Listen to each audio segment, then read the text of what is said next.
저는 그 소목장 양석중입니다. 소목장은 소를 키우는 게 아니고 그 가구를 만드는 목수라는 뜻인데, 우리나라 중요무형문화재 제55호 종목으로 소목장이라는 종목이 있고, 대목장이라는 집 짓는 목수하고 구별해서 소목장이라는 직업을 가진 사람입니다.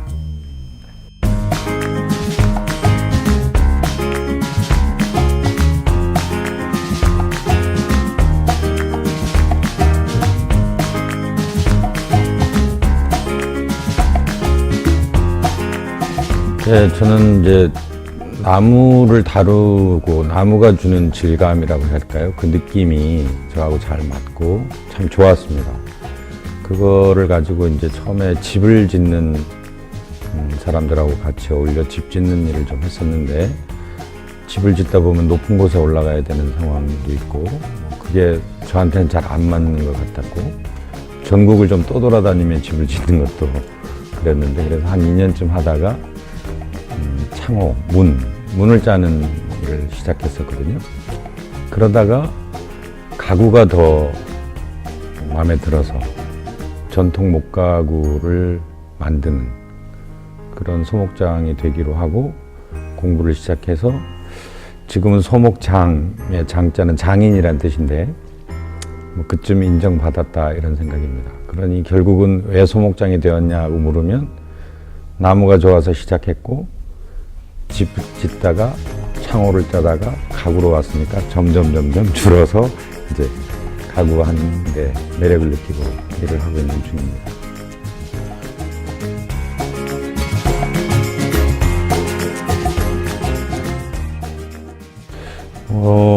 문화재청이나 또는 사전적 의미의 소목장은 창호를 만들거나 닷집이라고 하는 작은 집을 짓거나, 궁궐 안에 가면 이제 왕이 앉아있는 공간에 또 작은 집이 또 지어져 있는데 그런 걸 닷집이라고 합니다.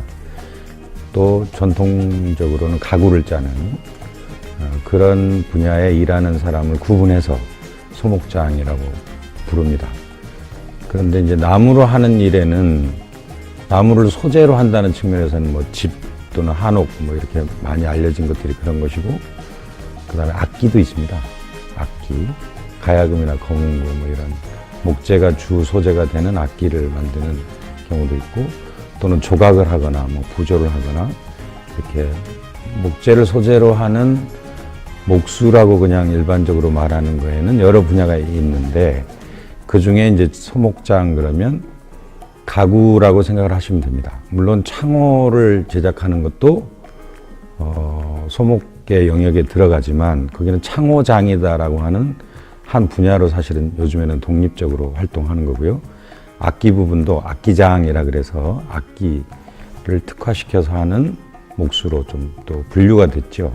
그러다 보니 이제 소목장은 과거의 개념이나 사전적 의미하고는 다르게 요새는 짜임 기법을 이용해서 전통 가구를 만드는 사람이다, 이렇게 이해하시면 될 것 같습니다.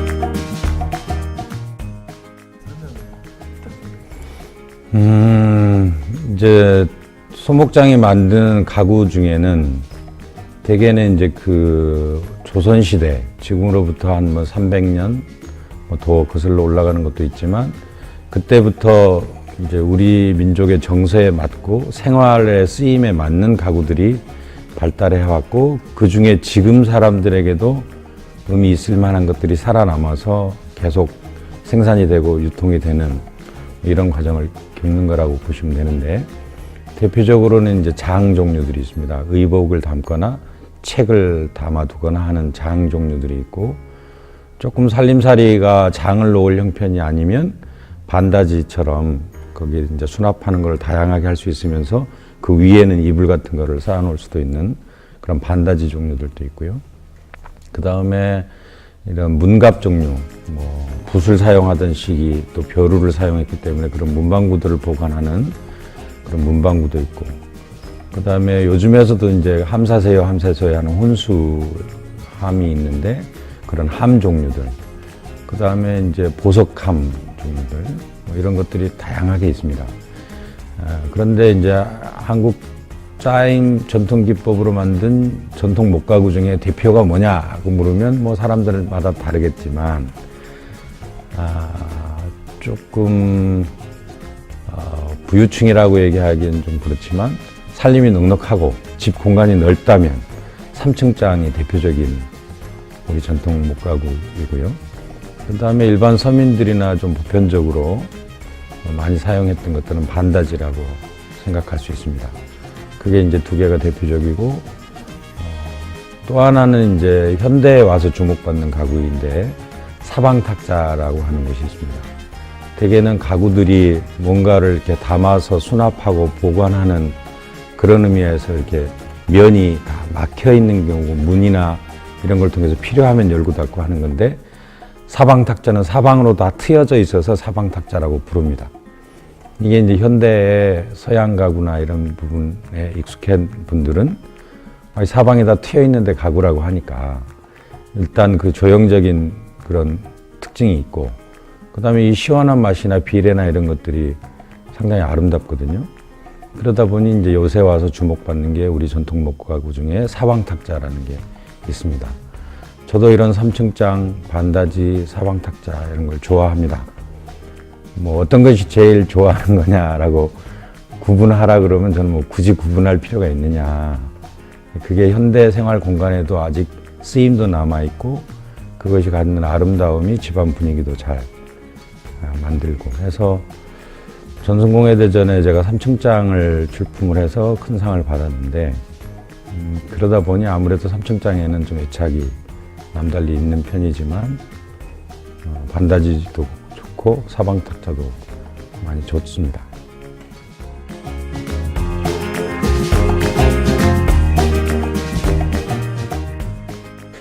우선 제가 알기로 무형문화재라고 하는 게 이제 우리 헌법에도 전통문화를 계승하고 발전시켜야 한다, 국가가 해야 될 일 중에 하나인 것으로 이렇게 규정이 되어 있습니다.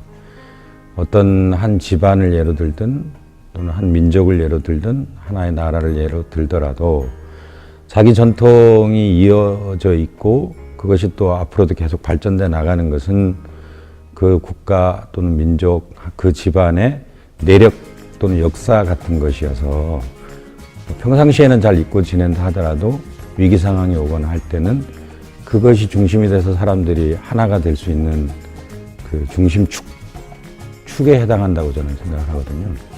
그래서 그 무형문화재라고 하는 제도를 통해서라도 우리 전통문화를 좀 지켜보자 하는 것, 그런 취지로 정부가 나서서 이제 그런 일을 할 줄 아는 사람 또는 그러한 시설 같은 거를 보존하는 그런 사업이 무형문화재 제도입니다.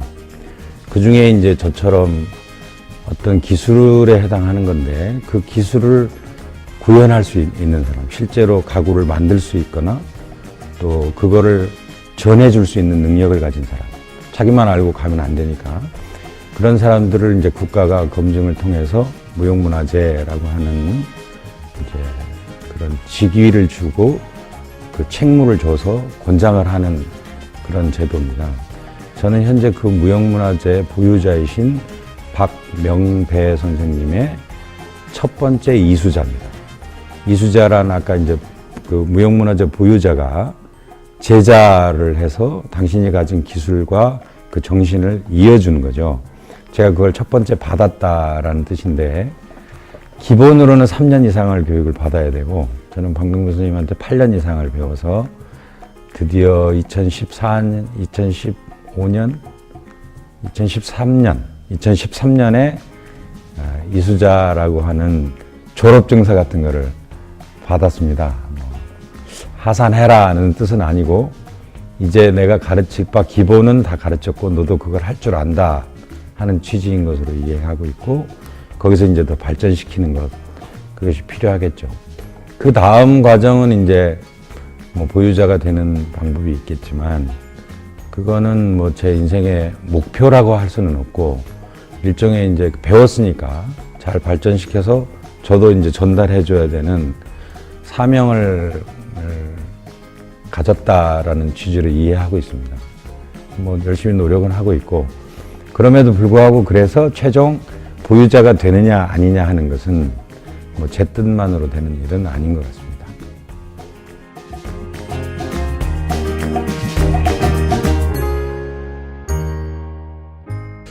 이제 스스로 그런 질문을 제가 인정하기도 조금 부끄러운 일이긴 하지만, 제가 하는 일에서 장인의 칭호를 얻는다는 것은 영광스러운 일이죠. 스스로 장인이라 생각한다고 해서 되는 일도 아니고, 또 어디서 상을 받았으니까 장이다, 또는 무슨 장인들 협회 회원이니까 장인이다, 뭐 어떤 기준에 의해서 장인이라고 말하느냐는 건데, 자기가 우선 되고 싶어야 된다는 거라고 생각이 들고요. 그 다음에 그것이 주변 분들로부터 인정을 받아야 된다. 그래야 비로소 장인이라 부를 수 있다. 그래 생각을 하는데, 제가 올해로 이 소목 주변에서 일을 하기 시작한 거가 횟수로는 16년 차입니다.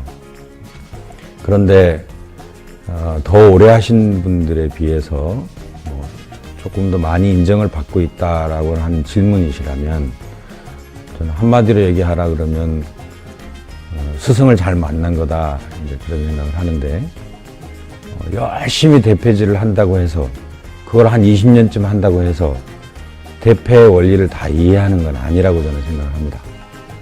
물론 대패질 하기가 쉽지 않고 힘들으니까 어떻게 하면 더 잘 될 수 있느냐, 대패라고 하는 거는 도대체 어떤 도구냐, 어떤 쇠를 사용하면 좋으냐, 대패의 모양이 어찌 생겨야 되느냐, 내가 이 밀고 있는 이 목재가 어떤 상태여야 대패가 더 잘 되느냐, 정확하게 되느냐 등등의 생각을 하기 마련이지만, 그런 생각에 미치기까지 많은 세월이 걸릴 거라고 봅니다. 근데 제가 만난 스승께서는 처음 가르칠 때부터 대패가 어떤 도구이고 어떤 원리로 만들어진 도구다, 그러니 이 대패가 어떤 모양새를 갖추고 있을 때 가장 잘 된다는 것을 가르쳐 주셨습니다.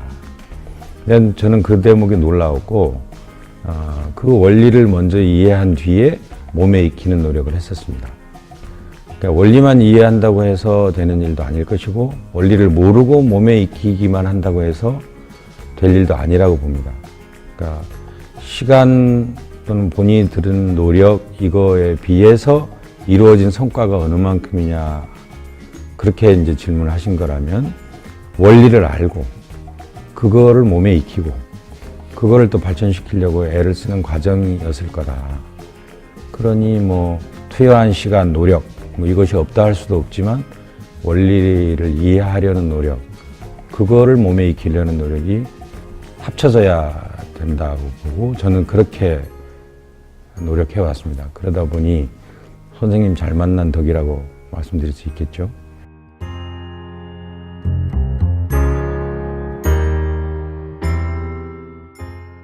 뭐 정리가 있고 정돈이 있다고 저는 늘 얘기하는데,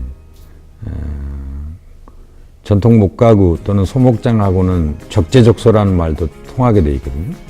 적재적소라는 말은 적합한 목재를 적합한 사용처에 사용한다는 뜻이지 않습니까? 그만큼 다양한 수종이 있고 그 목재를 적합한 곳에 배치를 해야 된다. 이 말은 그 목재를 다루기 위한 도구도 그만큼 많아야 된다는 뜻이거든요. 그러니 도구가 다양하면 다양한 목재를 그 다양한 도구로 뭔가를 만들게 되는데, 정돈을 해두지 않으면 그 다음 사용할 때는 어디 있는지 찾느라고 시간을 많이 보내게 되겠습니다. 그러니 잘 정돈하는 것은 잘 쓰기 위한 것이고, 잘 정돈되지 않으면 잘 사용할 수 없다는 뜻이고, 잘 사용하지 못하면 저대로 좋은 물건이 만들어지기 어려운 거죠. 그럼 잘 정돈하는 방법이 뭐냐를 생각을 해가지고 뭐 이런 방법을 택하게 된 건데, 제 스승이신 박명배 선생님께서 훨씬 더 많은 기간 동안 연구를 하셨고, 이런 정리 방법을, 수납 방법을 개발하셨어요. 저는 거기다 조금 더 못해가지고 정리한 상태라고 봅니다. 뭐 이렇게 끌 종류, 이렇게는 이제 끌 조각도 이렇게 그 종류들이고, 이쪽은 이제 대패 이런 종류들이고, 저쪽은 뭐 기타의 다른 도구들, 뭐 구멍 뚫는 기계, 그물 긋는 도구들, 그다음에 현대식 뭐 집게 같은 것들, 이렇게 종류가 돼 있고, 어디 있는 게 뭐냐 또는 여기 이 도구가 어디 꽂혀 있던 거냐 하면 저는 금방 찾을 수 있을 정도입니다. 그렇게 되지 않으면 뭐 이거 찾느라고 헤매는 시간이 많이 걸리죠. 정리하고 정돈하는 것은 필요 없는 걸 버리는 일이 정리일 것이고, 계속 필요할 거다라고 생각하는 거는 잘 분류 지어 두는 것, 그렇게 보관해 두는 거라고 생각하는데, 그 정돈이 잘 되면 잘 쓸 수 있는 것처럼 자기 삶도 좀 잘 정돈해 가면, 또 정리해서 버릴 건 버린다면 그렇지 않은 경우보다 조금 더 발전하는 데 도움이 되지 않겠냐, 그런 생각입니다. 원래 그런 성격이었느냐? 그건 아닐 겁니다, 아마. 그건 아닌데 이 일을 하기 위해서는 그게 필수여서 정리정돈하지 않으면 안 되니까 했고 효과적인 방법을 찾은 거다, 그렇게 생각합니다.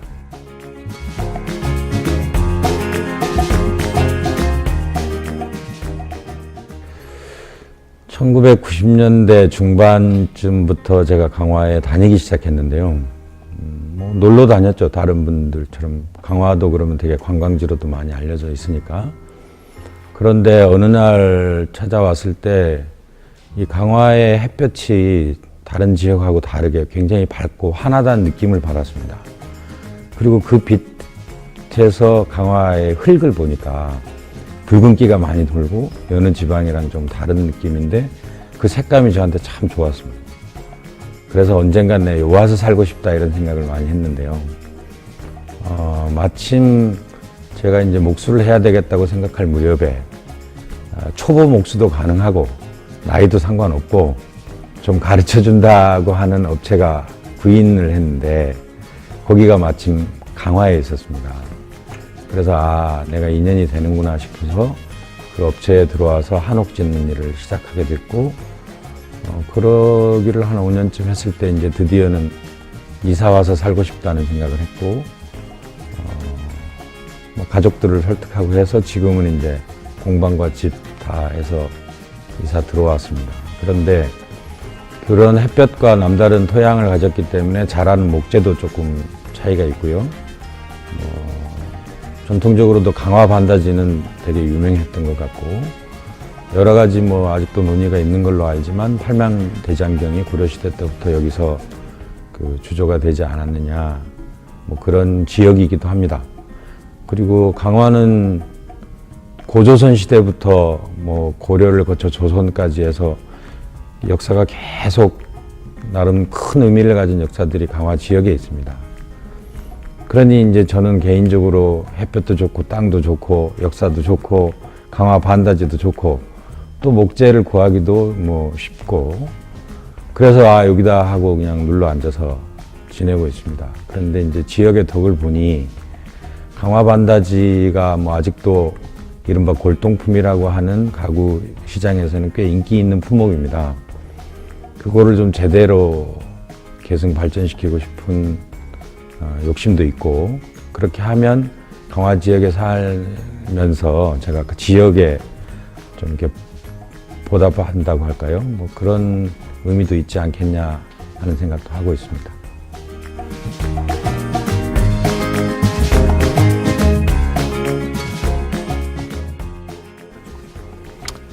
가구라는 거가 이제 결국은 집안에서 사용되는 것이고, 그 가구를 만들기 위해서 이제 과거 뭐 200~300년 전이라면 서울에 사는 사람이 저 아래 부산까지 가서 좋은 나무를 가져다가 집안에 장을 짜거나 하는 거는 쉽지 않았을 겁니다.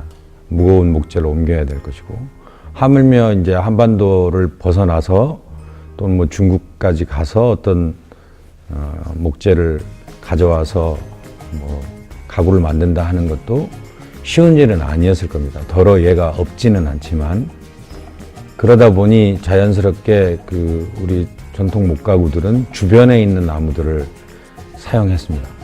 사용하다 보니 이제 우리 나무가 그 열대 우림에서 자라는 나무처럼 아주 굵은 나무가 똑바로 길게 자라는 예가 드뭅니다.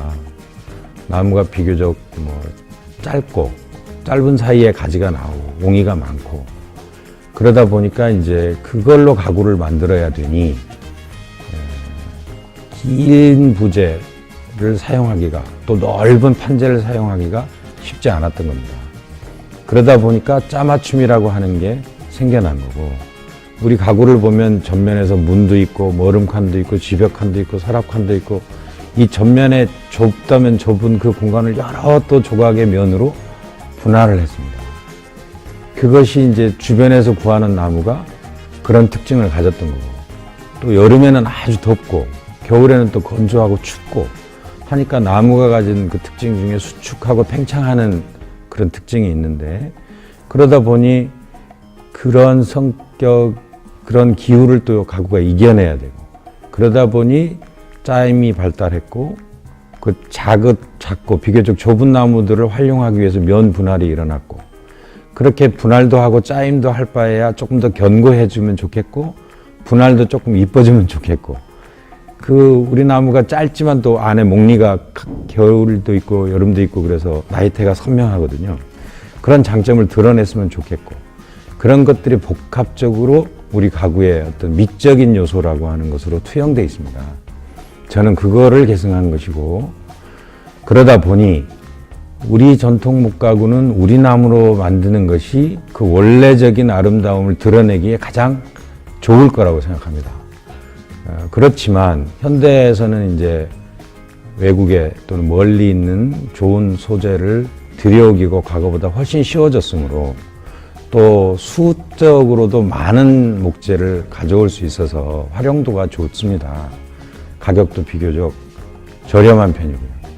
목재를 사용하는 경우가 있는데, 유사한 나무를 사용한다고 하는 것에는 저도 긍정적인 편이지만, 우리 목가구가 가진 아름다움을 가장 잘 드러내는 방법으로는 역시 우리 땅에서 나고 자란 나무가 적합한 거 아니냐 하는 생각은 저는 좀 보수적으로 가지고 있습니다. 그렇지만 외국의 나무를 좀 더 저렴한 가격에 뭐 비슷한 수준이라면 그걸 활용하는 것도 그렇게 배척만 하고 있을 일은 아니지 않느냐 하는 정도까지 생각합니다.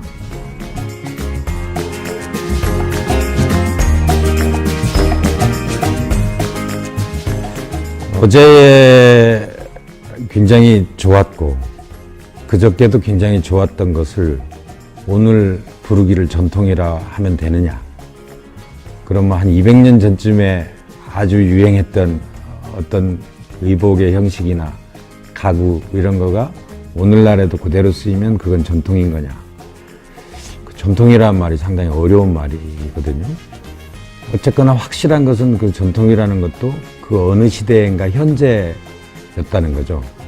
그러니 전통이라고 하는 거를 이해하는 우리 학생들이 그거는 과거의 어떤 것, 굉장히 낡은 어떤 것이라는 선입견을 좀 버리고, 전통도 그 어느 시대인가는 반드시 현대였던 거고, 그 현대 중에 가장 의미 있고 사람들이 좋아했던 것이므로 오늘날까지 기억되거나 그것이 사용되거나 그게 통용되는 것이다 라고 좀 긍정적으로 이해를 해줬으면 좋겠어요. 그러니 제가 만드는 목가구는 전통 가구라고 이름 짓지만 오늘날에 만든 의미에서 보면 현대 가구고, 오늘날의 주거 공간에 쓰이는 걸로 봐도 현대 가구입니다. 그런데 왜 앞에 전통이라는 말을 붙인 거냐는, 그 전통이라고 하는 의미가 과거로부터 이어졌다는 뜻일 건데 그 중에 아주 좋은 점만 사실은 이어지게 돼 있습니다. 그렇지 않고 나쁜 거라든가 소용이 없는 것이라든가 그런 거를 사람들이 굳이 아끼고 그렇게 했을 리가 없지 않습니까? 그러니 전통을 계승했다, 이게 또는 전통적이다 라고 하는 수식어가 앞에 붙었다면 오랜 시간 동안 좋다는 것이 검증된 이라는 뜻으로 조금 긍정적으로 이해해 줬으면 좋겠고, 저는 그런 의미에서 제가 전통을 계승하고 있다라고 누군가 말해주면 저 사람이 참 가치 있는 일을 하고 있는 사람으로 인정받은 것 같아서 기분이 좋습니다. 자, 그 다음에 그러면 그걸 이어받아서 누리고 그냥 끝내고 네 대해서 말 거냐 하는 거는 좀 의무를 다하지 못한 면이 있죠. 선조들이 그 지혜를 짜서 만든 짜맞춤이나 이런 기법을 활용해서 가구를 만들고, 저는 거기다 하나도 더 안 보태고 그냥 지 누릴 것만 누리고 갔다, 이러는 거는 이제 그 앞에 선조들에 대한 도리가 아닌 거죠. 그러니까 조금 발전시켜야 된다는 건데, 전통 목가구를 만드는 중에 가장 큰 애로사항은 그 재료를 조달하는 과정에서부터 만드는 과정이 굉장히 길고 엄청난 수고를 해야 되는 그게 단점이 있습니다. 이제 그렇기 때문에 가치 있는 것이다라고 평가도 되지만, 사람들이 이걸 누리고 살기에는 너무나 많은 시일과 노력이 필요하다는 거죠. 그래서 저는 이제 기계 작업이라든가 현대적인 도구라든가 이런 부분들을 좀 적응해 보려고 또 노력하는 부분도 있고요. 그 다음에 과거의 우리 주거 형태 또는 살림살이 보관해야 될 옷들 또는 책, 이런 거에 비하면 지금은 집의 천장 높이도 높아졌고 집의 크기도 커졌고 보관해야 될 의복도 많아졌고 책의 형태도 달라졌고, 그러다 보니 가구의 형태도 조금씩은 변해야 될 필요가 있는 거죠. 그래서 과거 전통 목가구가 가지고 있는 비례, 그 짜맞춤의 견고함 또는 목리를 이용하는 아름다움은 계승하지만 그거를 조금 더 손쉽게 만들 수 있는 방법은 없는가, 또 현대 공간에 잘 어울리도록 하는 방법은 없는가, 뭐 그런 식의 연구를 조금 하면서 보태고 가보려고 합니다. 전통이 과거의 것 낡은 것이라기보다는 과거 어느 때 굉장히 우리가 좋아했던 것들 중에 아주 좋은 거가 이어지고 있는 것을 일단 바라봐주고, 그것이 자기가 어떤 단편적인 체험 속에서 예쁘긴 하지만 불편한 것이라는 것에서 조금 더 확장을 해보고, 그렇게 하면 그 사이에 발전이 있는 것이다, 그런 생각이고, 그게 외국에 나가보거나 또는 외국인들이 우리 전통을 바라볼 때 대한민국이라는 것은, 한민족이라는 것은 이라고 바라보게 되기 때문에 자기 정체성하고도 굉장히 연관이 있거든요. 이 정체성이 결국은 뿌리가 돼서 세계적으로 진출하는데도 큰 힘이 될 거다는 거죠. 이걸 가지고 있는 사람과 그렇지 않은 사람은 분명히 해외 또는 글로벌 시대에 차이를 가져올 거다.